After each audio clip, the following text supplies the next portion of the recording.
Turn the Seven Sisters Rock into an attractive feature. A group of young Aboriginal people are gaining new work skills while they carry out the restoration of the rock, which forms an important part of the Seven Sisters Dreaming. The project's being carried out under the Land Care and Environment program as part of a course at Whyalla College of TAFE. This week, the participants have begun excavating the ramp that will eventually allow people access to the rock for the first time since the marina was built. The ugly fencing will be removed and signs erected to teach visitors something of the dreaming and the rock's significance.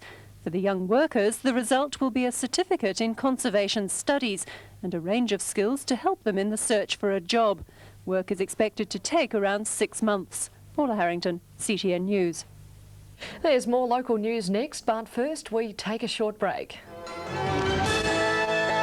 Has been freed from the concrete cage that once encased it in a program that has also given new skills to young Aboriginal students.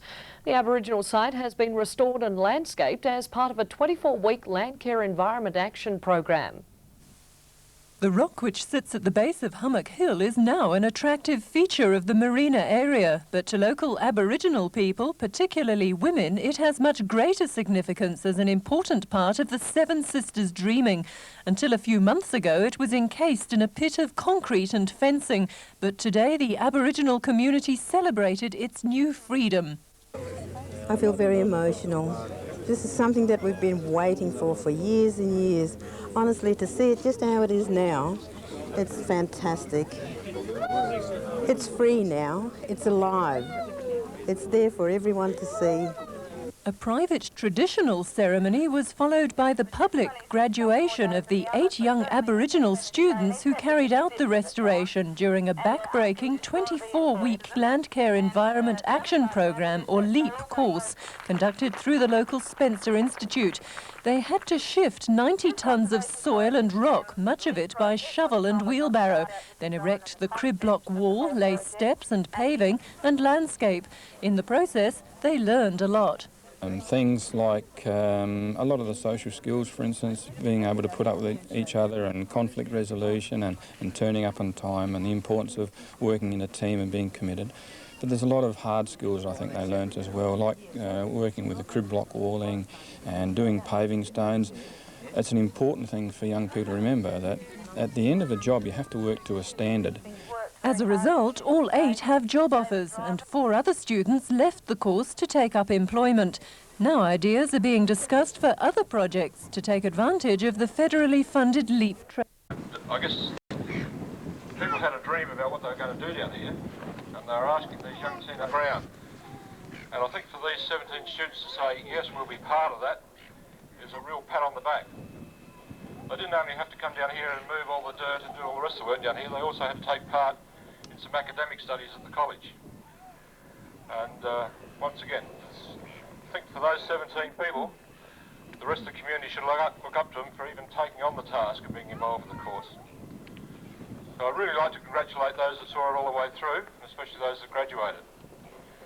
I think they can really take pride in their work, and you know, how many of the rest of us can actually bring people, visitors to the city down and say, I was part of that, I built that, this is a landmark that's in Whyalla forever. So congratulations to those students. I'd also like to pass my congratulations on to Ian for all the work that he did managing this project. He also was taken out of a classroom and brought down here and given a task that I guess he was having second thoughts about when he started, but I'm sure he's got great pride in the project now and great pride in the students that he worked with. I'd also like to thank Carrie and Rose for the help that they gave, and Di for the work she did in the landscaping. So I hope the students, having achieved this, will now go on and take another further step in life and get involved with the CTAFE project, or come back and do further studies with us at the college. So congratulations once again, keep up the good work and good luck for the future. Thank you. Thanks, Trevor. I'll now call upon Deirdre Wright, who is the local manager of the Whyalla Job Centre and DEET area manager for this region. Thanks, Lynn. I was really pleased to have been invited to speak at the official opening of this project. Having been a lifelong resident of Whyalla, I remember when all this area was just beach, and it was a beautiful spot to walk along the rocks and wander around. And I wasn't aware of the significance of this area to the Aboriginal community. When the marina was built, I was just quite saddened about the loss of the rocks and the natural beauty of it. Then when I found out about this project, I and obviously many other people were captured by the fascination of the story and the fact that we're able to put some effort and planning into restoring the site somewhat to how it was before. I've been asked to tell you a bit about the LEAD program. A few years ago, the South Australian government had the Youth Conservation Corps, and that was very successful, a training program that combines training and work experience with projects of benefit to the community and to being practical. The federal government then thought it was such a good idea that they brought out the Land Care and Environment Action Program, which is now a national project.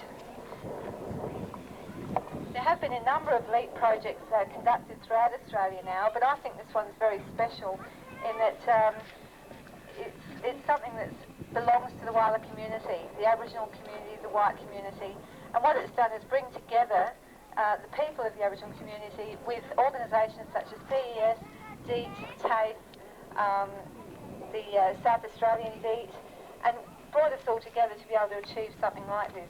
I think it's an indication of Whyalla being such a unique community. Apart from the physical restoration of a site that holds significance to many Aboriginal people throughout a huge area of Australia, it's been a unique opportunity for some young people to gain some training and skills on a very interesting project. And I'd like to commend those young people who've actually completed this course and done such a great job of it. When I came down to visit a couple of times, I could see them digging away with the shovels, and I thought, my goodness, that's really hard work.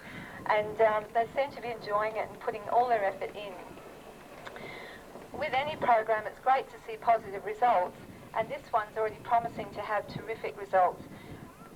The 8 young people who are leaving, I'm told, have employment or good prospects of employment in the near future, and many of the previous people who've come onto the course and left also have some good prospects. So I really like to commend all of the young people who've actually created this, and I think the other special thing about this is that you'll be able to come back in 20 or 30 years' time when you're adults and you've probably got kids or grandchildren of your own. You bring them along here and say, oh, I actually helped to do this, and that'll be there forever for you, and I think that that's probably the greatest thing about it. So thanks again for inviting me along, and I'll pass you back to Lynn. Thanks, Deirdre. And I'll introduce all these young people in a moment so that you can meet all these wonderful people that we're talking about. But now I'd like to introduce Mr. Barry Wakeman, the Honourable Barry Wakeman, local member, or member for Grey, for the festival. It is recording, but... Ceremony here today, and thanks very much for that opportunity. Congratulations to everybody. Thanks, Lynn. There's something flashing in there. Something's flashing.